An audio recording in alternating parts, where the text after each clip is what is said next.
जाए तो कोई बात नहीं। श्रोताओं कि जब भागवत पंडाल में जब आप जाते हैं, एक एक पग रखते हैं, तो आपके पितरों को बहुत अन्न वैभव की प्राप्ति होती है। पितर आपके दादा परदादा जो ऊपर बैठे हैं पितृलोक में, उनको बहुत से पदार्थों की प्राप्ति होती है, वस्त्र और अन्न दिए जाते हैं कि आज आपकी छुट्टी है, खूब भंडारा खाओ, क्योंकि आज आपका बेटा भागवत कथा सुनने गया है। आपका बेटा पोता पंती संती 8वीं पीढ़ी में हो या 6वीं पीढ़ी में हो, ये भागवत का फल है। हम तुम तो ऐसी बात समझते हैं कि व्यास जी ने कथा सुना दी, हमने झाड़ी और हम चल दिए, इसका फल तो वो देवता जानते हैं। जो मैंने आपको अभी कथा सुनाई थी, आदि कथा थी कि सुखदेव जी की अमृत घट लेकर देवता आ गए कि महाराज ये जो कथा भागवत की है ये परीक्षित को पिला दो। को परीक्षित को मृत्यु से ही तो डर है। किससे डर है? मरने से। 7वें दिन तक्षक सर्प इसको डस लेगा और 7वें दिन ये मृत्यु को प्राप्त हो जाएंगे। इन्हें भय है तो मृत्यु का, तो देव अमृत पिला दो ना। देव अमृत पीने से इनकी मृत्यु नहीं होगी, इनका भय खत्म हो जाएगा। श्रोताओं, परीक्षित जी ने सुखदेव जी की तरफ देखा, बोले गुरुदेव, बोले मैं क्या कहूं? बोले मैं तो अबोध हूं, बालक हूं, धर्म को नहीं जानता हूं। पैर भीतर, हाँ भगवान को पैर नहीं दिखाते बेटा, हाँ मैं तो बालक हूं, अबोध हूं। आप ही बताओ कि देव अमृत अच्छा है या भागवत कथामृत अच्छा है? इसमें फर्क क्या है? बोले कम कांचम कम मणि महाम। एक तो होता है कांच और एक होती है मणि। जिस प्रकार मणि और कांच में अंतर है, उतना ही अंतर ये देव अमृत और कथामृत में। कांच बना देते ना, बड़ा सुंदर हीरे जैसा लगता है। चाइना के नरी बहुत आ रहे हैं कांच, जिसको जर्किन बोलते हैं, पर जर्किन में और हीरे में बहुत फर्क है। बोले इतना ही फर्क है कांच और हीरे में होता है। बोले ये तो समझ गया, पर भागवत पान करने से क्या होता है और देवामृत पान करने से क्या होता है, इसके बारे में तो मुझे बताओ। मैं तो बालक हूं, जानता ही नहीं हूं, तभी तो निर्णय लूंगा कि कौन सी चीज अच्छी है और कौन सी पीने योग्य है और कौन सी पीने योग्य नहीं है। श्रोताओं, सुखदेव जी कहते हैं, हे परीक्षित, तू बड़ा बुद्धिमान है, धन्य है तेरे पितृ कौरव, तेरी बुद्धि तो भगवत मार्ग में होगी, तेरी तो रक्षा इस जनार्दन ने, केशव ने की है। देख, देव अमृत पीने से पुण्य नष्ट हो जाते हैं। क्या नष्ट होते हैं? पुण्य। और कथामृत पीने से पाप नष्ट होते हैं। अब तुझको कौन सा चाहिए? बोले महाराज मुझे तो कथामृत चाहिए। देखो, देव अमृत आपको पुण्य के प्रभाव से ही तो मिलेगा, ऐसे ही मिल जाएगा। जब आप बहुत से पुण्य करेंगे तभी आपको देव अमृत पीने को मिलेगा, और जब आप देव अमृत पी लेंगे तो आपके पुण्य नष्ट हो गए। किसी चीज को खरीदने जाए और 100 रुपए जेब में, 100 रुपए की है, आपने खरीद ली तो पैसा 0 हो गया। पर कथामृत पीने से पाप नष्ट होते हैं। क्या नष्ट होते हैं? पाप, और पुण्य बढ़ते रहते हैं। तो हमको तो वो चीज चाहिए, मूल मिलता रहे और चक्रवर्ती ब्याज भी चलती रहे, ऐसा धन चाहिए जो हमको ब्याज भी मिलती रहे और धन भी मिलता है। तो परीक्षित ने आज उस कथामृत का त्याग कर दिया। देवताओं को बड़ा आश्चर्य हुआ। बोले एक कलयुग का साधारण जीव, जिसको पाने के लिए हमने देव अमृत को पीने के लिए एक देवासुर संग्राम हुआ। आगे कथा आएगी। बहुत से लोगों को, शरीर लाखों कोटि लोगों ने शरीर त्याग दिया इस देव अमृत को पाने के लिए। भगवान को विष पीना पड़ा, शिव को, भगवान को, नारायण को स्त्री का रूप रखना पड़ा। इतने युद्ध होने के बाद ये प्राप्त हुआ, उसके लिए तुच्छ से मनुष्य ने इसका तिरस्कार कर दिया। ब्रह्मा जी के पास गए, ब्रह्मा जी को मोह हो गया। और देखो श्रोताओ, मोह, जो मोहनात्मक विद्या है वो भगवान की दासी है। देखो 18 कलाएं होती हैं, कितनी? जो विद्या, जो महाविद्या है वो कितनी है? 18।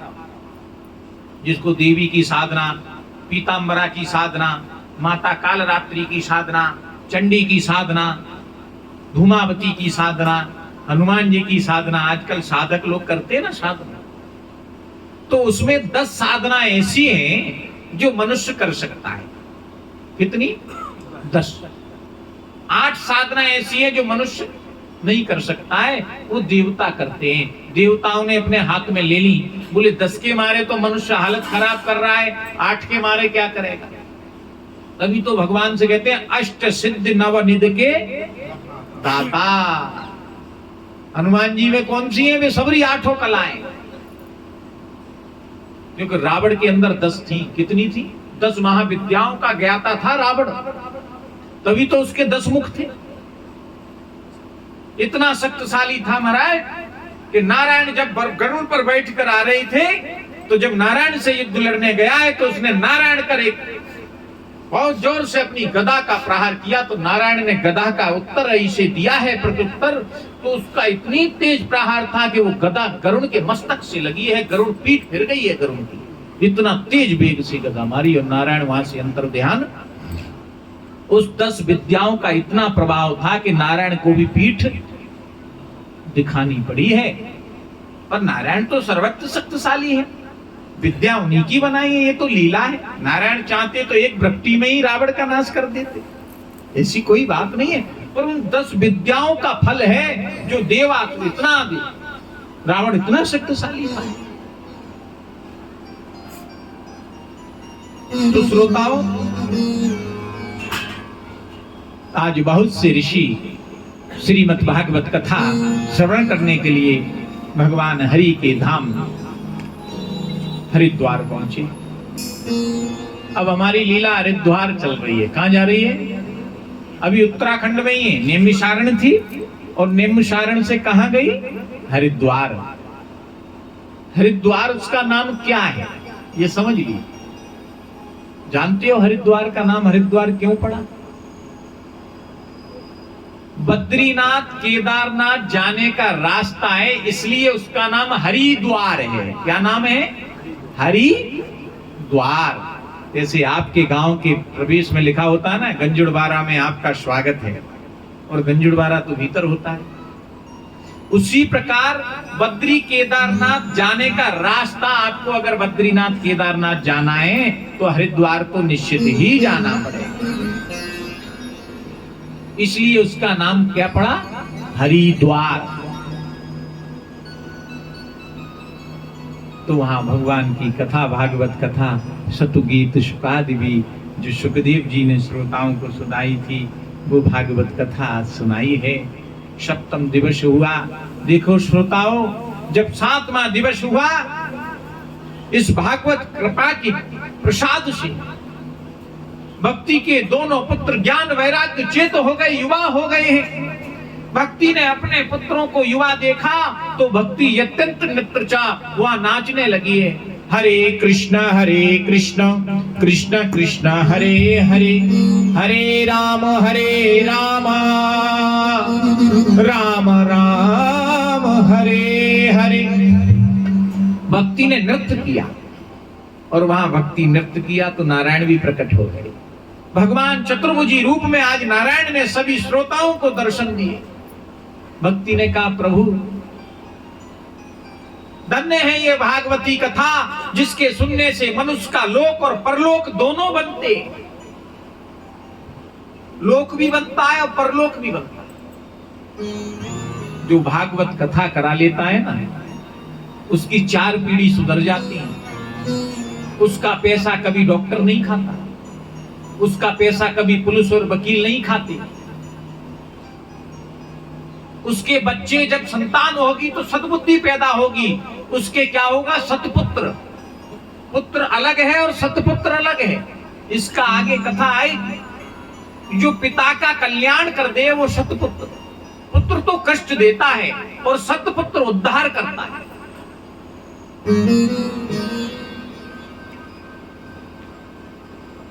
तो इस भागवत कथा के प्रभाव से भगवान भक्ति ने हाथ जोड़ के कहा, हे प्रभु आपका प्राकट्य हो गया, मेरे रहने का आप अब स्थान दें कि मैं कहां निवास करूं।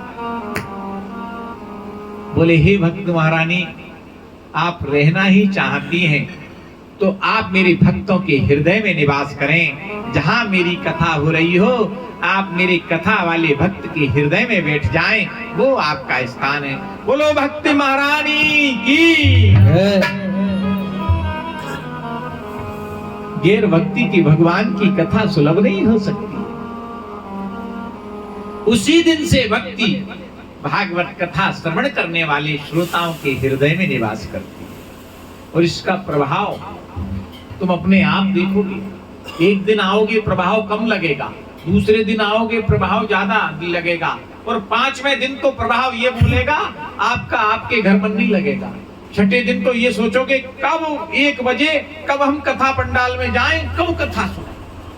भक्ति का प्रभाव आपको यहाँ खींचेगा, यही भक्ति है।